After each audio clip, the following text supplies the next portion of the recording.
Saya lanjutkan.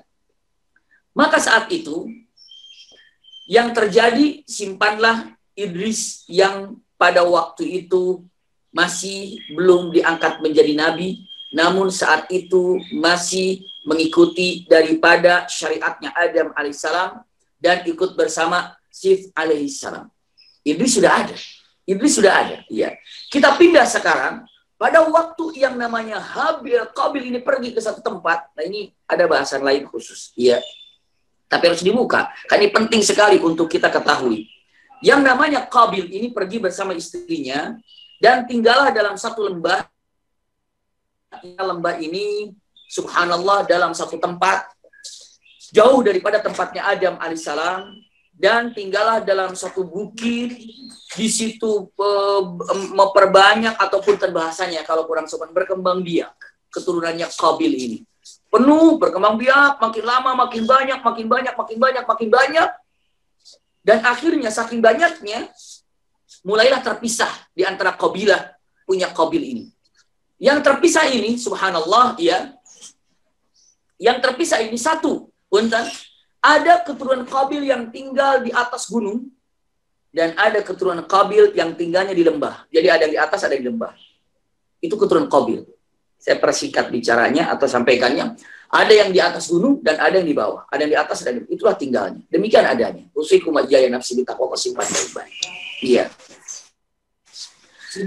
Setelah itu, iya, di atas disimpan, yang di atas, yang di bawah akhirnya berkembang. Yang di atas makin banyak, yang di bawah makin banyak. Di atas makin banyak, di bawah makin banyak. Berkembanglah keturunan Qabil yang sebagian di atas gunung, yang satu lagi di bawah gunung. Makin berkembang. Qadarullah, qadarullah. Dalam hadis disampaikan, yang di atas gunung ini adalah laki-lakinya Du Jamal. Laki-lakinya ganteng-ganteng. Yang di atas gunung, laki-lakinya ganteng. Tapi untuk para wanitanya yang di atas gunung itu ada Zamamah. Zamamah itu kurang cantik. Kurang cantik. Jadi di atas gunung laki-lakinya ganteng-ganteng dan perempuannya kurang cantik. Tapi sebaliknya, yang di bawah gunung, yang di bukit itu, yang di bawah lembah, subhanallah perempuannya Du Jamalah. Indah sekali, cantik semuanya. Tapi laki-lakinya Zamamah. Zamamah itu tidak ganteng. Artinya tidak ganteng, biasa saja gitu ya. Nah kebalikannya, di atas gunung laki-laki ganteng, tapi perempuannya tidak cantik. Di bawah perempuannya cantik, laki-lakinya tidak ganteng. Qadarullah sudah demikian. Maka saat itulah setan mulai masuk dengan mengatakan, oh mana yang bisa narik perhatian ini? Apakah perempuan dulu bisa narik perhatian laki-laki atau laki-laki yang dulu bisa menarik perhatian? Umpannya, yang mau dijadiin umpan itu siapa kira-kira? Yang mau dijadiin umpan itu laki apa perempuan ya kira-kira? Gitulah kira-kira. Setan itu berpikir demikian. Ya untuk dijadikan umpan itu laki apa perempuan umpannya? Mana yang datang kira-kira? Apakah perempuan yang datang laki-laki atau laki-laki yang datang perempuan? Mana yang akan dijadikan umpan? Setan ini sudah sangat paham tentang situasi manusia, tentang situasi Adam yang pernah saya sampaikan. Setan bisa masuk ke perutnya Adam, lalu keluar lagi, masuk keluar lagi. Makanya, untan usikum wa iyaya nafsi bitaqwallah. Apa yang dilakukan oleh setan ini?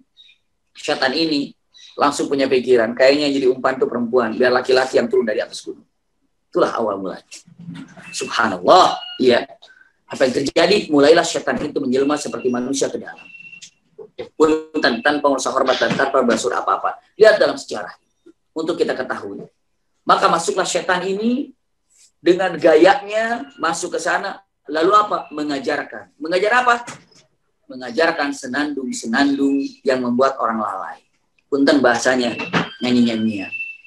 Lagu-lagu yang tidak ada manfaatnya. Bukan nasyid yang menambah semangat. Nasyid untuk menumbuhkan cinta kepada Rasulullah. Nasyid untuk menumbuhkan cinta kepada apa namanya? Kepada siapa? Kepada misalnya kepada para nabi, tidak ada. Tapi usikum wa iyaya nafsi bitaqwallah, yang jelas menumbuhkan kelalaian.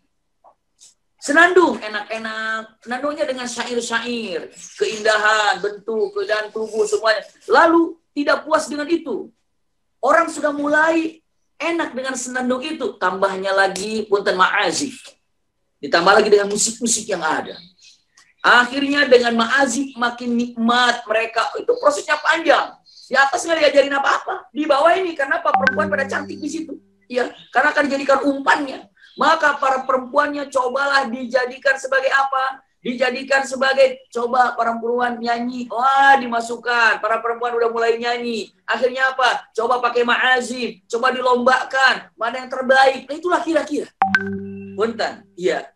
Nanti kalau mengatakan apakah ada dalilnya, sebentar kita gambarkan dalilnya. Semuanya, insya Allah Al-Ghiribani sudah tahu ayat ini, dan sudah paham semua tentang tafsir ini. Hanya apa? Mungkin hanya untuk mengulang saja, untuk disampaikan kepada yang lainnya. Usikum wa iyaya nafsi bitaqwallah. Iya. Setelah itu apa? Usikum wa iyaya nafsi bitaqwallah. Setelah itu maka diajarkan ma'azif. Ma'azif itu musik-musik. Lalu lantunan-lantunan. Setelah itu coba dengan goyangannya, dengan jogetnya, dengan tariannya. Lengkaplah sudah sekarang. Lengkaplah sudah sekarang. Ya, nyanyian, ma'azif, goyang, udah lengkap itu. Udah lengkap. Maka dilombakan. Maka akhirnya dilombakan itu nggak tahu bagaimana. Pokoknya ada waktu yang tertentuan. Apakah per bulan, apakah per 2 bulan, apa asbah idan. Maka seakan-akan punten dijadikan hari Id. Id itu kayak hari Id.